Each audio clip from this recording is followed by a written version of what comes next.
तो हाय व्यूअर्स, आज हम बताएंगे कि टोटल स्टेशन में को यूज़ करने से पहले हमें क्या क्या प्रिकॉशन इस्तेमाल करने होगा। सबसे पहले ये जो है ये लॉक स्क्रू है। ओके, तो ये लॉक, जब भी ये स्क्रू लॉक हो तो हम मशीन को इस तरीके से इस्तेमाल नहीं कर सकते हॉरिजॉन्टल। सबसे पहले you have to unlock this horizontal lock, उसके बाद ही आपको इस्तेमाल करना है। ओके, बहुत सारे लोग इसको भूल जाते हैं और बिना लॉक खोले अगर आप मशीन को घुमाएंगे तो ये लॉक टूट सकता है और ये लॉक बहुत कॉस्टली आता है। लगभग 50,000 रुपये का ये लॉक लगता है। अब ये है वर्टिकल लॉक, तो आपको थोड़ा सा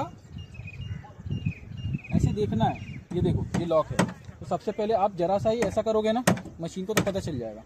सबसे पहले लॉक खोलें, उसके बाद इस्तेमाल करें। सबसे इम्पॉर्टेंट है कि मशीन का स्टैंड लगाने के बाद आप ये वाले स्क्रूज देखें, ये टाइट होने चाहिए। तीनों तरफ के ये जो स्क्रूज है वो टाइट होने चाहिए और ये लॉक लगे हुए हैं। ये सबसे पहला प्रिकॉशन है। आप मशीन लगाएं तो सबसे पहले ये नीचे का लॉक करें, उसके बाद मशीन इस्तेमाल करें। और ये जो यहाँ पर जो स्टैंड के जो कॉर्नर्स हैं उसको प्रेस करके इसको थोड़ा सा इनबिल्ट कर दे सॉइल के अंदर, ताकि ये जमा हुआ रहे हमारा स्टैंड, ताकि गिरने के चांस कम रहे। जैसे मान लो हल्का फुल्का टच भी हुआ तब भी ये नहीं गिरेगा। कि देखो, ये मशीन कॉस्टली है, बहुत सारे प्रिकॉशन आपको रखने पड़ेंगे। You have to be clear कि अगर आप प्रिकॉशन नहीं रखेंगे तो ये मशीन डैमेज हो सकती है, और ये मशीन अगर डैमेज होती है तो बहुत लंबा खर्चा बैठता है इसमें। तो आप जब भी टोटल स्टेशन इस्तेमाल करें तो आप अवेयर रहें कि कौन कौन सी सावधानी आपको इस्तेमाल करनी है।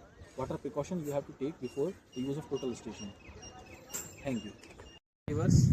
तो आज हम बताएंगे कि what are the precautions you have to take before the use of total station. तो फर्स्ट, आपको ये जो हॉरिजॉन्टल लॉक है इसका ध्यान रखना है कि अगर ये लॉक है तो सबसे पहले आप जब भी इसको रोटेट करें तो सबसे पहले आप लॉक चेक करें।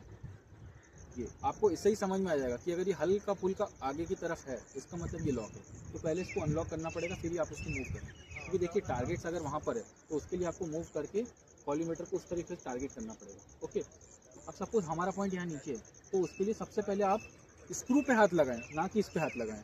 क्योंकि हम अवेयर रहें कि अगर ये लॉक टूटेगा तो बहुत ज़्यादा कॉस्ट आती है इसकी। तो इसके बाद हमें 50 से 60,000 रुपये सिर्फ लॉक के देने पड़ेंगे। ठीक है, तो सबसे पहले आप इधर स्क्रू में देखें कि ये लॉक है कि अनलॉक है। अगर ये अनलॉक है तो ठीक है, और अगर ये लॉक है तो आप पहले स्क्रू को ही टच करें, इसको टच करने से पहले। ओके, और सबसे पहले इम्पॉर्टेंट ये है कि आप जब भी स्टैंड खड़ा करें तो पहले आप ये स्क्रू देखिए, ये स्क्रू लगे हुए कि नहीं। अगर ये स्क्रू नहीं लगे हुए रहेंगे तो चांसेस हैं कि मशीन एकदम से नीचे आ जाए, और ये चारों लॉक होनी चाहिए। ओके, जब भी आप मशीन लगाएं पहले ये वाला स्क्रू टाइट रखें। ठीक है, बहुत इंपॉर्टेंट है। ये स्क्रू टाइट रहेगा तो मशीन उस पर स्टेबल रहेगी। और दूसरा, ये जो फुट स्क्रूज हैं, ये जो फुट है ब्लैक्स के, इसको अंदर इनबिल्ट कर दें, थोड़ा दबा दें ताकि ये अंदर दबा हुआ रहे ज़मीन पर। तो क्या होगा कि अगर थोड़ी मोड़ा हिलता भी है तो मशीन गिरेगी नहीं। और थोड़ा सा स्टैंड थोड़ा फैला के लगाएं, ज़्यादा पास में न लगाएं। Okay, so viewers, thank you.